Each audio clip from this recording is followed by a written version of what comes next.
So I did say in my prediction that I thought it was going to be 2-1. I thought it was going to be a tight game, difficult game. Crystal Palace is always a difficult game. Yes, they can look like they concede goals against other teams and such like that. But since Roy Hodgson's come in, they've not really been doing that a great deal. They've not really collapsed a great deal from what I can, remember. They gave us a hell of a game. They really did give us a hell of a game. How we came out of that with a 2-1 victory, and also what would we do without Mohamed Salah? What would we do without that man? Now, I'm going to give credit to a lot of other players today because I felt that we really needed those other players, and I'll come on to that in just a second. But I'm going to go through the match, the goals, everything. Karius wipes out Wilfried Zaha. Now, in real time, I thought this was a red card. I really did. And then I could see why he only got a yellow. And thank God he only got a yellow. I think, the penalty being given, that was always going to be a given. I don't think anybody can argue with that one. He absolutely wiped out Zaha. Zaha, the ball, he just dinks the ball over Karius. Karius gets, he just, not that he gets it all wrong, but I think he just misjudged the speed and technique of how Zaha was going to flick that ball and everything like that. Misjudged it. Penalty goes in. Milivojevic puts it away. And honestly, that first half was, for me, I felt that first half, the second half was going to be difficult. I felt we were going to get steamrolled. I really did. I felt that they were going to get Benteke into the game. And I've got to give credit here. I'm going to give credit to a Crystal Palace player. Okay? I'm going to give massive credit to a Crystal Palace player here. Not many rival fans would do that, I don't think. Not many would praise an opposition player so much. But Christian Benteke, thank you ever so much for losing your goal-scoring touch against us. Honestly, last year he put goals away against us, and I think we lost 2-0, something like that, in the lead up to trying to finish top 4. Christian Benteke missed one, or absolutely skied one. No, he didn't sky it. It went wide, hit it wide, and it's like, all right, literally about a minute later, inside the box, curls one right over the bar. And I don't know what's happened to Christian Benteke, but when he was at Villa, he was an absolute nightmare. He was an absolute nightmare to play against. When he was with us, maybe it was with us. Maybe it was with us that he lost his goal-scoring touch, that he's just not the striker that he used to be when he was with Villa. With Villa, he was a 20-goal-a-season striker. I'm pretty sure he hit 20 goals. Anyway, regardless of that, thank you, Christian Benteke, because if he'd have been clinical in any of those, we really could have been absolutely gone, dead and buried. We could have been. Thankfully, we weren't. We come out in the second half, and I think, is it Milner? Was it Milner that floated a ball in off? Yeah, it was. Pretty sure it was Milner. Might have been Robertson. Can't remember. No, I'm pretty sure this one was Milner. Ball comes to Milner. Milner absolutely drills it into the centre. Who is there? Sadio Mané. And Sadio Mané had a goal disallowed, rightly. He seemed like he was getting in all the right positions, right places, everything like that, and it just wasn't happening for him. Gets in the right place this time, and he taps it in past the goalkeeper, and it's 1-1 early in the second half. And right, all right, come on, we can do this. We can get back in this. Well, we're back in this game now. We're on level terms. Let's go and get that second goal. And honestly, Crystal Palace still looked very dangerous. They still looked like we weren't as smooth and clinical as we can be. I'm making this video right now, watching the Man City versus Everton game, and they are tearing Everton to shreds. It is half-time in that game right now, and it is 3-0. Unbelievable stuff. So they're looking really, really good, and that's not really, really good. Okay. Late on, ball goes over. Oxlade-Chamberlain's come on at this point. I think Lallana has come on and gone back off for Lovren.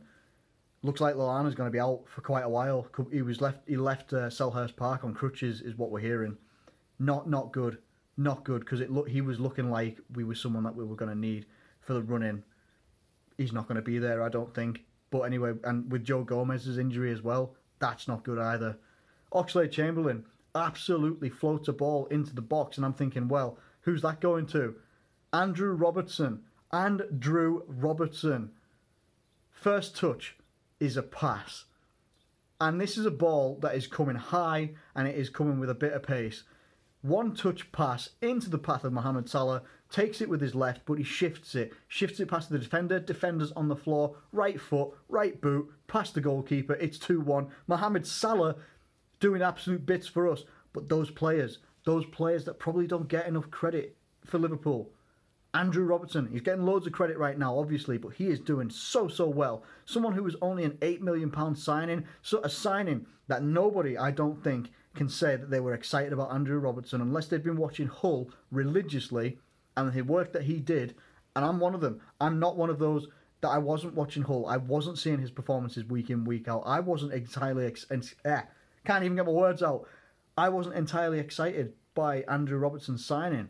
But the guy is doing absolute bits for us, and that was unbelievable control. To control that ball on a first touch pass in a vital situation where it looked like if we get the 2-1, we're looking pretty good. But if we don't get that 2-1, we probably would have just rode out a draw.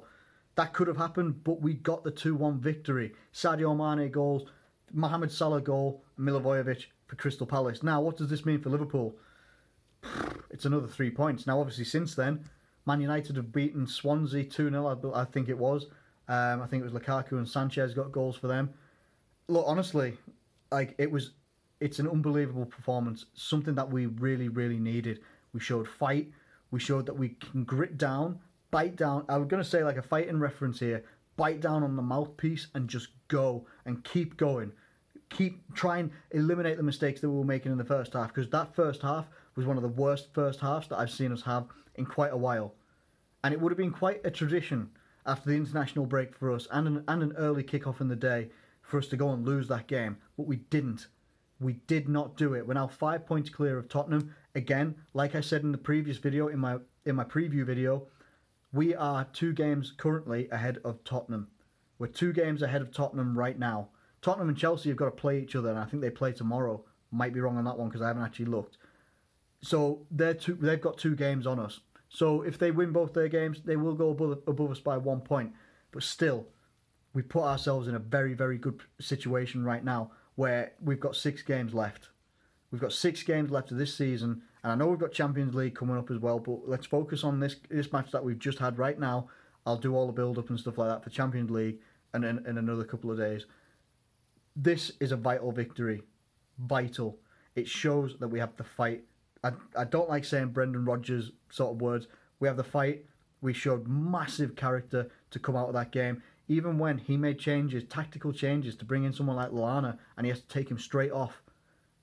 Go to a back 3-5-2.